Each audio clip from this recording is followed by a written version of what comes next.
جب بیوی اور پورے اسیرے کا کربلا کا قافلہ شام پہنچا تو پورے قافلے کو شام کے دروازے پہ ہی روک دیا گیا۔ بی بی زینب نے پوچھا، بیٹا سجاد کیا وجہ ہے، کیوں ہمیں اندر نہیں آنے دے رہے ہیں؟ کیونکہ بیویوں کو 3 دن تک جتنے بھی اسیر کربلا تھے ان کو شام کے دروازے پہ روکا گیا تھا۔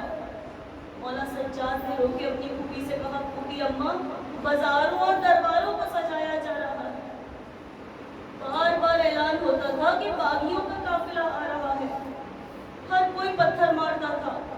امام نے فرمایا، اے شام والوں، یہ علی کی بیٹیاں ہیں، یہ نبی کی نواسیاں ہیں۔ جب بی بی دربار میں داخل ہوئی تو جناب زینب سلام اللہ علیہ کی نگاہ ایک خاتون پہ پہنچی جس کا نام تھا ہند۔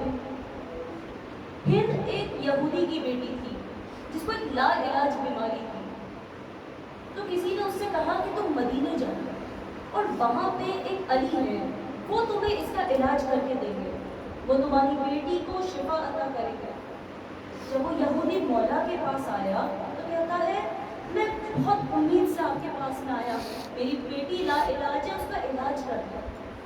مولا نے ایک غلام سے کہا کہ تم پانی لے کے آؤ، اور پھر امام حسین علیہ السلام کو بلایا اور کہا، بیٹا اس پانی پہ ہاتھ لگا دو۔ مولا نے فرمایا کہ اے شخص، اس کو اپنی بیٹی کے تو سر پہ ڈال دے، یہ پانی میرے بیٹے حسین کے ہاتھ لگ گیا ہے، اب اس پانی میں شفا ہے۔ تو یہودی نے جیسے ہی وہ پانی اپنے بچی کے سر پہ ڈالا اور بچی کو شفا مل گئی۔ اس بچی نے پوچھا کہ بابا یہ کیسا پانی ہے کہ جس سے مجھے شفا مل گئی؟ جس پہ اس یہودی نے فرمایا کہ اس پانی پہ حسین کا ہاتھ لگا ہے۔ اس بچی نے کہا، بابا مجھے حسین سے ملنا ہے۔ جب مولا کے پاس آئی تو مولا نے فرمایا کہ تو پہلے میری بہنیں زینب اور کلثوم سے مل، ہمارے گھر میں پردے کا بہت احترام ہوتا ہے۔ جب ہند بی بی زینب کے پاس آئی تو کہا، بی بی مجھے حسین کی وجہ سے شفاعت ملی ہے، مجھے بھی آپ حسین کے ہی دین پہ رہنا ہے، مجھے آپ حسین کا دین سکھائیں۔ تب بی بی نے فرمایا کہ اگر حسین کے دین کو سمجھنا ہے تو پہلے پردے کو سیکھ، پہلے اپنا حجاب کر۔ اس نے فوراً برقع پہنا، وہ مولا کے ہی گھر پہ رہتی تھی۔ پھر اس کے بعد میں معاویہ نے اس کو زبردستی لے کر اپنے بیٹے یزید سے شادی کروائی۔ وہ ہند یزید کے دربار میں تھی، وہ ہمیشہ امام حسین علیہ السلام کی نظر دلواتی تھی اور کہتی تھی، صرف ایک دعا مانگتی تھی وہ، یا پروردگار میرے مولا حسین کو خیر سے رکھنا۔ جب بی بی دربار میں پہنچی تب بی بی کی نظر ہند پہ گئی۔ اس نے نقاب پہن رکھا تھا پر بہت باریک نقاب تھا جس کی وجہ سے اس کا چہرہ دکھائی دے رہا تھا۔ وہ تخت پہ کھڑی ہوئی تھی، اتنے میں بی بی زینب سلام اللہ علیہا نے اس کو دیکھا۔ دیکھتے ہی بی بی زینب نے بی بی ام کلثوم سے کہا، ام کلثوم پہچانا سامنے کون ہے؟ بی بی ام کلثوم نے بولا کہ بی بی جب سے عباس کی شہادت ہوئی ہے میری دور کی بینائی کمزور ہو گئی ہے، بی بی مجھے دور کی چیزیں نظر نہیں آتی ہیں۔ بی بی زینب سلام اللہ علیہا نے فرمایا، ام کلثوم ذرا غور سے دیکھو، سامنے جو خاتون ہے وہ ہند ہے جو میرے بابا کی کنیز تھی، میرے بھائی حسین کی کنیز تھی جو ہمارے گھر میں رہا کرتی تھی۔ بی بی ام کلثوم نے فرمایا، بی بی جسے ہم نے پردہ سکھایا وہ پردے میں ہے اور ہم بے پردہ۔ ساری بیویوں نے اپنا سر جھکا لیا جس سے ہند سے سامنا نہ ہو۔ ہند نے پوچھا کہ آپ لوگ کون سے شہر کے رہنے والے ہو؟ جناب زینب سلام اللہ علیہا نے فرمایا کہ ہم مدینے کے رہنے والے ہیں۔ ہند تخت پہ بیٹھی ہوئی تھی، تخت سے اتر کر آئی۔ بی بی نے پوچھا تو تخت سے کیوں اتر کے آئی ہے؟ تو کہتی ہے میں مدینے والوں کے احترام میں اتر کے آئی ہوں۔ پھر ایک سوال پوچھا کہ بی بی اگر میں آپ سے مدینے والوں کے بارے میں کچھ سوال پوچھوں تو کیا آپ بتا پاؤ گے؟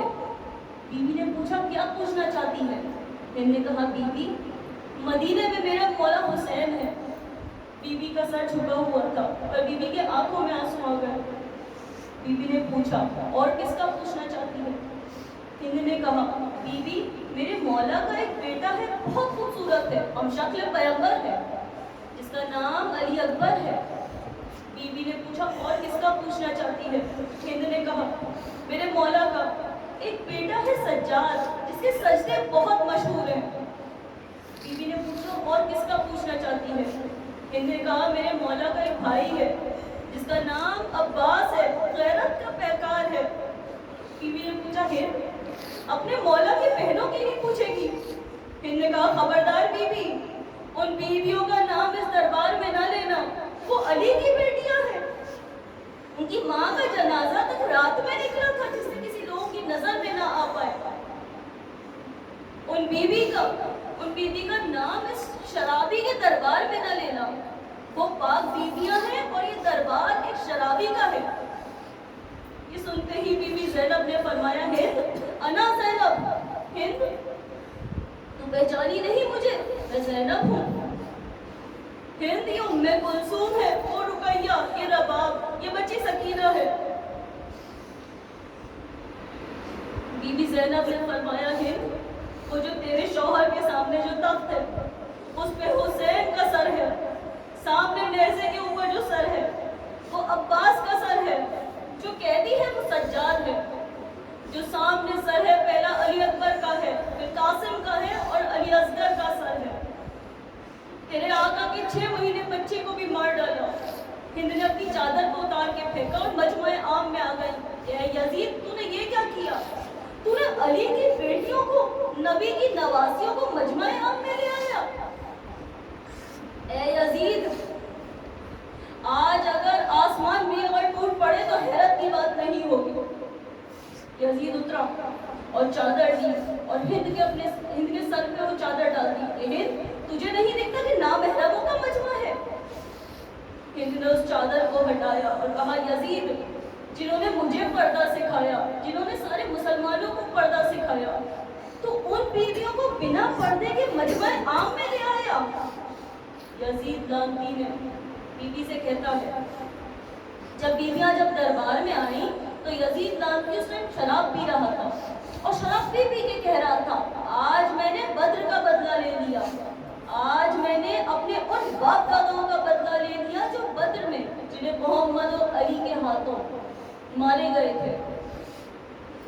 یہ تو پورا کھیل رچایا گیا تھا امت کے لیے، نہ ہی کوئی وحی ہے نہ ہی کوئی قرآن تھا۔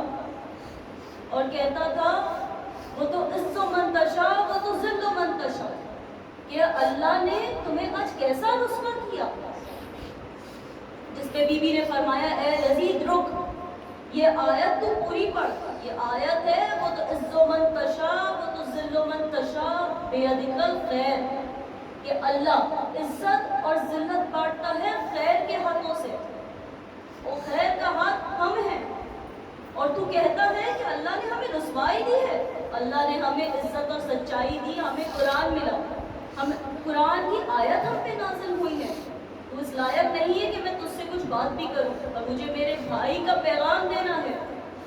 تو جو کہتا ہے یہ بدر کا بدلہ ہے، تو اسی ہندا کا ہی پوتا ہے جس نے میرے نانا کے چچا کا کلیجہ کھایا تھا۔ ہم کو قید کر کے تو سوچتا ہے تو جیت گیا، پر تیری حکومت ہار گئی، نسل در نسل تجھ پہ لعنت بھیجی جائے گی۔ قرآن کی ایک آیت ہے آل عمران، جس میں اللہ سبحانہ و تعالیٰ نے یہ فرمایا ہے کہ شہداء ہمیشہ زندہ رہتا ہے۔ تو تم یہ نہ کہنا کہ شہداء مر گئے، بلکہ وہ زندہ ہیں اور اللہ سے اپنا رزق پاتے ہیں، اور ان کی محبت سارے محبانوں کے دل میں بستی ہے۔ جیسے جیسے بی بی خطبہ دے رہی تھی، یزید کے دربار میں بغاوت چالو ہو گئی۔ لوگوں کو پتا چل رہا تھا کہ یہ باغی نہیں ہے، یہ تو آل محمد کے گھر والے ہیں، یہ تو نبی کی نواسیاں ہیں۔ بی بی نے فرمایا اے یزید مجھے حیرت نہیں ہے، آج اگر آسمان بھی اگر ٹوٹ جائے، کیونکہ تو نے ایسے گناہ کیے ہیں جس کی وجہ سے محمد روئے ہیں۔ تو نے آل نبی اولاد علی بازاروں میں مجمع عام میں پھیلایا ہے، اور خود کی بیوی کے پردے کی اتنی پرواہ۔ اس کے بعد امام سجاد نے خطبہ کرا، آپ نے سب سے پہلے اپنا تعارف شروع کیا کہ انا ابن مکہ و منا، انا زمزم و صفا، انا ابن علی و فاطمہ، کہ میں اس کا بیٹا ہوں جس کے بابا نے کعبے کو کعبہ بنایا، میں علی و فاطمہ کا بیٹا ہوں۔ ہم کو اللہ نے 6 ایسی خوبیاں بخشی ہیں جو کسی اور کو نہیں بخشی۔ ہمیں اللہ نے علم دیا، ہر ایک مومن کے دل میں ہماری یاد رکھی ہے، ہمیں سعادت ملی، فجاعت ملی اور شجاعت میں ہمارا ورثہ ہے۔ پھر ہم میں جو اول تھے وہ احمد مختار آئے، اس میں کوئی حمزہ تو کوئی جعفر طیار تھے، ہم میں سے کوئی حیدر کرار تھے، ہم میں سے کوئی عباس علمدار ہوئے۔ ہمارے ہی گھر میں رسالت بھی ملی، امامت بھی ملی، ہمارے ہی گھر کو شہادت بھی ملی۔ اے عزیز حیف ہے تجھ پر کہ جس کے پردے پہ آیت تطہیر آئی ہے، انہی بیویوں کو تو نے بنا پردے کے تو نے بازاروں اور درباروں میں پھیلایا۔ جیسے ہی یزید کو لگا کہ خطبہ سن کر اس کے دربار میں لوگ بغاوت چالو کرنے لگ گئے ہیں، اس نے مؤذن سے کہا کہ جلدی سے اذان چالو کرواؤ۔ 7 مؤذن نے مل کر اذان دی، اور آج بھی شام میں 7 مؤذن مل کر اذان دیتے ہیں۔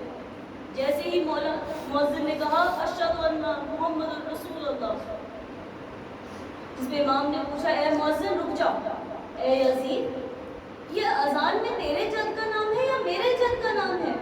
محمد تیرے نانا ہے یا میرے نانا ہے؟